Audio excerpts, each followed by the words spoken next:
You know what's weird? We obsess over boomers and their real estate. We analyze millennials and their avocado toast. Gen Z and their side hustles get entire think pieces. But there's this whole generation sitting quietly in the middle, managing money in the strangest way possible, and nobody talks about them. Generation X, born between 1965 and 1980. They're your coworker who quietly amassed more wealth than millennials could dream of, yet behave like they're one paycheck from disaster. Your uncle who has $50,000 in savings but won't replace his 15-year-old Toyota. The friend who'll drop $500 on concert tickets but uses coupons at the grocery store. And here's what nobody tells you. Their money psychology is completely unlike any other generation, and it all traces back to one specific moment in economic history that broke their brains in the most interesting way. Picture this. It's 1983. You're 10 years old, and your dad takes you to the bank. You watch him deposit his paycheck. Same company he's worked at for 15 years. Same steady amount every 2 weeks. The teller knows him by name. He's got a pension, a savings account that actually pays interest. The mortgage will be paid off in 12 years, right on schedule. Everything makes sense. Work hard, save money, retire comfortably. The formula works. Now, flash forward to 2008. You're 35 years old. You followed the formula, you did everything right, and you just watched your 401k cut in half, your home value crater, and your secure company start laying off people who'd been there for 20 years. The formula was a lie, and that betrayal shaped every dollar decision they'd make for the rest of their lives. Here's the first weird thing about Gen X and money. They're simultaneously the most anxious about retirement and the most consistent savers. According to the 2023 Transamerica Center for Retirement Studies, 70% of Gen X say they're terrified about retirement, but they also have the second highest 401k contribution rates of any generation.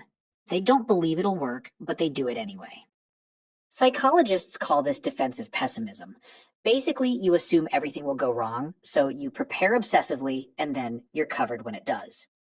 It's exhausting, but for Gen X, it's kept them alive. And honestly, they're not wrong to be paranoid. They watched their parents' pensions disappear. They graduated into a recession.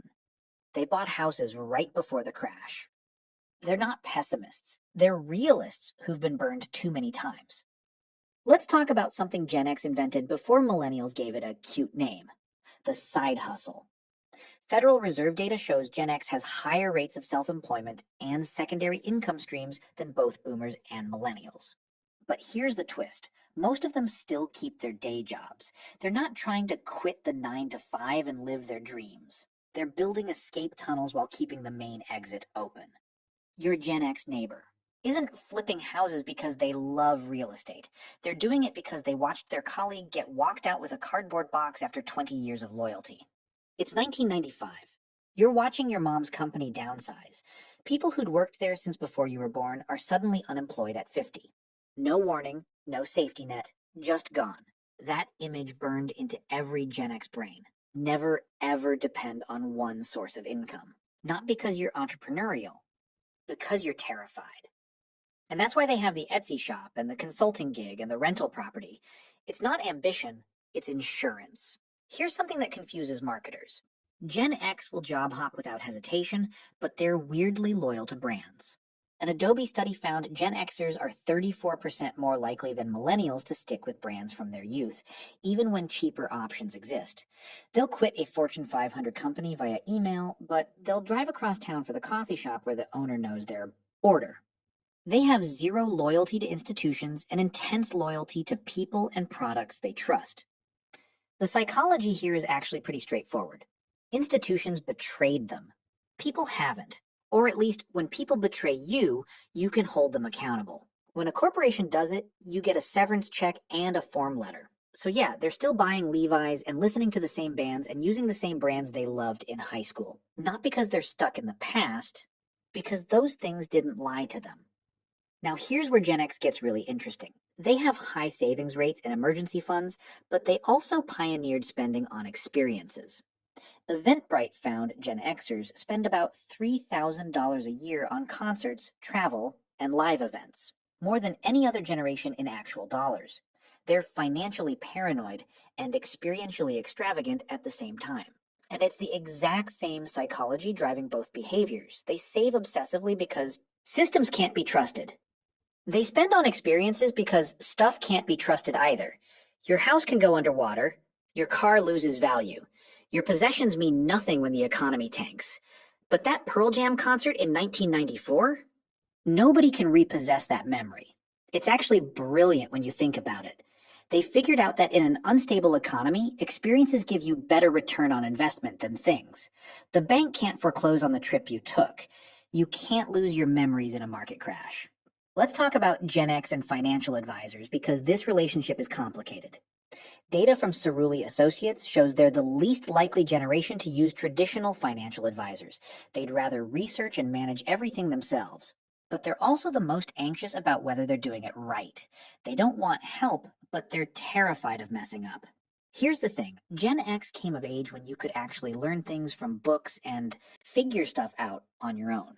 They're the last generation that believes self-education is real. So they read financial books, they build spreadsheets, they manage their own portfolios because they genuinely think they can learn how. But they also watched what happened when their parents trusted experts with their pensions. So they'll educate themselves, verify everything twice, and trust no one's advice without doing their own homework first.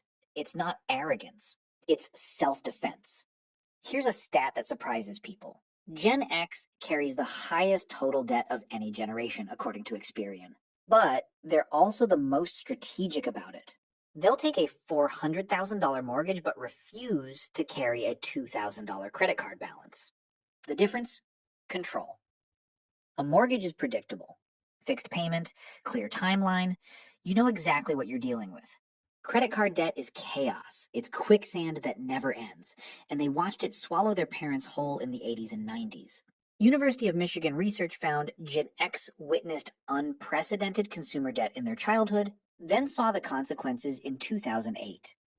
The lesson wasn't never borrow, it was only borrow what you can map to completion, so they'll leverage debt for assets they believe will appreciate, real estate, business investments, strategic moves.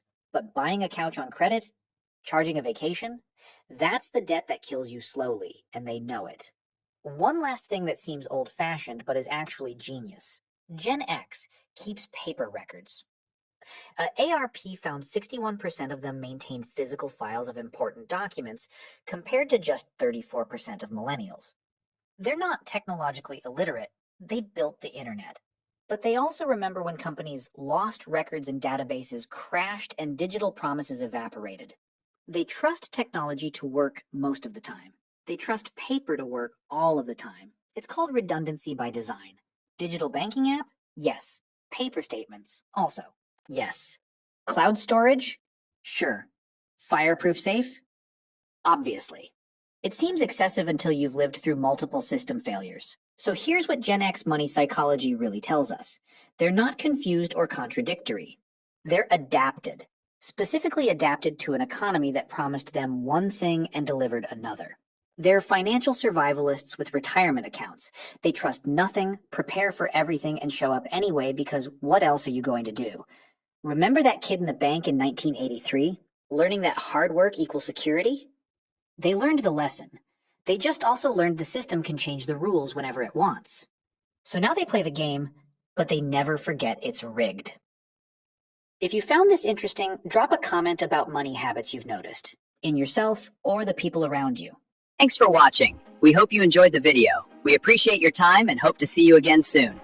Subscribe to FIH Neuro Mindset, hit that like button, and ring the bell for updates. Thanks for joining.